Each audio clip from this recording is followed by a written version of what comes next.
Okay.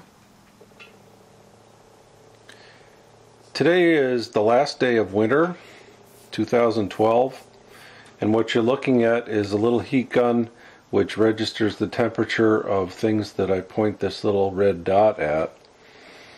What I did today, this is a project that we've been working on for the last week. I made the stovepipe connection today so that we can route the flue gases. See, I have a damper in the pipe. When that's closed, the flue gases are routed through this mass of fire bricks. There's like a tunnel in here that goes this way and then up and then brings it back. So what happens is, right, the temperature, the skin temperature of that stovepipe is about 300 degrees. The skin temperature of that pipe is 162.3 degrees. So what it's doing is releasing BTUs to the fire bricks. Okay, I'll give you a temperature reading on the fire bricks. At that point it's 129, 130, 132.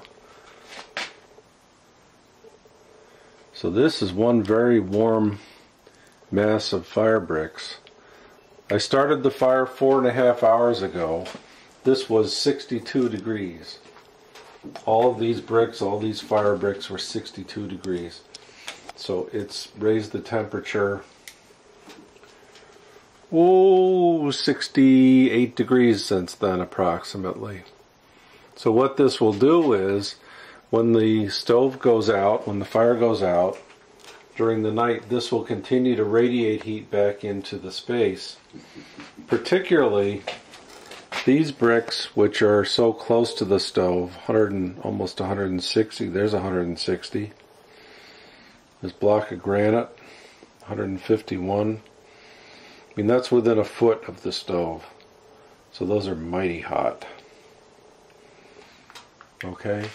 And on the stovepipe, just above where the flue gases return, this registers 210, 15 degrees, which is considerably lower than it would be on most people's stoves. On most people's stoves, you would get a reading of approximately 350, 400 degrees. So it's just contributing all that heat to the masonry instead of sending it up the chimney, which is the whole point of this. There's a second way I'll be getting heat. The other side of this is exposed. See, I opened the door to the other room. I wanted to get heat from this room into the other room. And there are two ways that I'm going to do that. One is that the back side of this will radiate heat to that room, and the other way is when we build the rest of the brick wall up to about as high as I can reach, and then close the top, cold air will come in here, go up this warm face over the top warm face and into the other room. So we'll have radiant heat and convected heat heating the other room.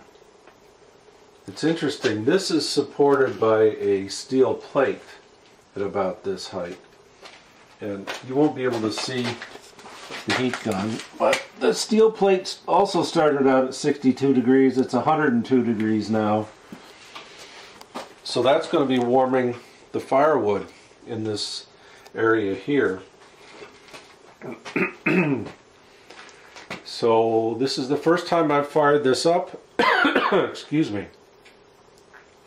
And it was about 75 degrees out today, with the draft being reduced. Normally in the wintertime the draft can be double what it is on a warm day like this. So if it works this well with reduced draft, it's going to work even better in the wintertime. And through most of the day, after the first half hour, I would go outside and look up at the chimney, and all I would see is heat waves. And through a good part of the time, I also saw plenty of secondary combustion in the firebox. I've got it turned down a little bit. What time is it now? About 6:30. We're not going to add any more wood tonight. We're just going to let it burn down and come out in the morning and monitor what the temperature of various things will be. Obviously the stove will have burned out by then. But I'm hoping to see some residual heat in the masonry. Thank you for watching.